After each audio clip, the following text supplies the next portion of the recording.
জেলখানার যারা কর্তৃপক্ষ ছিল তাদেরকে বলে যে সিদ্দিকুর রহমান হিসাবে আমি একটু সুবিধা পেয়েছি। আমি তো লাইসেন্স করেছি এজ এ মুসলিম হিসাবে, আমার সারাদিন মোটিভেশনের মধ্যেই থাকতাম।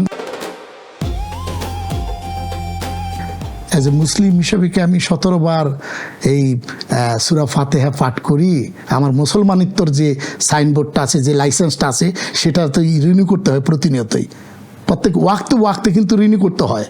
আপনি যেমন লাইসেন্স রিনিউ না করলে পরের বার বাতিল হয়ে যায়, ঠিক মুসলমানিত্ব এক ওয়াক্ত নামাজ যদি বাদ পড়ে তো মুসলমানিত্ব জায়গা থেকে কিন্তু সে ওই লাইসেন্সটা ঝামেলা হয়ে যায়। অতএব আমি যখন এই বুঝগুলো যখন আমার ভিতরে চলে আসলো যে আমি তো লাইসেন্স করেছি এজ এ মুসলিম হিসেবে। সেন্সেশন ক্লাসিক স্ট্রবেরি ও কফি ভ্যারিয়েন্টে পিওর মুসলিম হতে চাই, তাহলে আমাকে ওই যে 17 বার 17 রাকাত ফরজ নামাজ যেটা, ওইটাতে আমার সূরা ফাতিহা আমার জন্য ট্রেড লাইসেন্স রিনিউ করা। গভর্নমেন্টকে যেমন আমরা পে করি, আল্লাহকে পে করি, সরি টু সে দ্যাট আল্লাহ আমাকে সারা জীবন যেন এই 17 বার সূরা ফাতিহা পড়ার তৌফিক দান করে।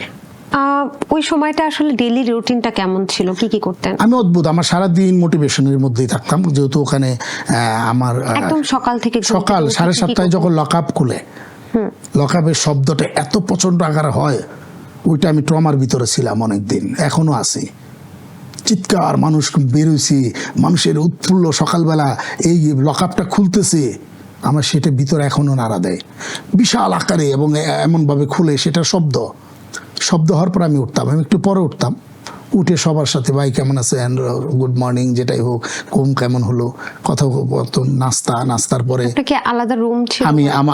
আমি একটা ছেলে 5-6 জন করে থাকে, কিন্তু আদালত জেলখানার যারা কর্তৃপক্ষ ছিল তাদেরকে বলে যে সিদ্দিকুর রহমান হিসাবে, এটা আসলে স্ক্রিনে বলাও ঠিক না, আমি একটু সুবিধা পেয়েছি। কি পেয়েছি সেটা বলবে না, কারণ ওটা বললে আবার ভাববে যে তাহলে সিদ্দিকুর রহমানকে প্রচুর সুবিধা দেওয়া হয়েছে। বাট আমি আমার লাইফ স্টাইলের জন্য তাদেরকে বলেছি। আমার রুমটা ছিল 10 ফিট বাই 12 ফিট, 2টা জানলা, একটা শিকের দরজা। আমি সব মাপ নিয়ে আসছি, বিকজ আমি তো এগুলোর উপর কাজ করব, সেট বানাবো, আমি ওরকম লাইটিং করবো। হ্যাঁ, এগুলো লিখছি তো, আমি সব প্ল্যানিং, আমি প্রতিনিয়ত প্ল্যানিং এর ভিতরে থাকতাম, মোটিভেশনের ভিতরে থাকতাম। লোকজন আসতো, কষ্টটা যেন সে রিসিভ না করে, আমি তাদেরকে একটা কথা বলবো, লাইফ মিনস এনজয় নট সরো। সরোটা থাকবে কিন্তু সেটাকে পুঁজি করা যাবে না।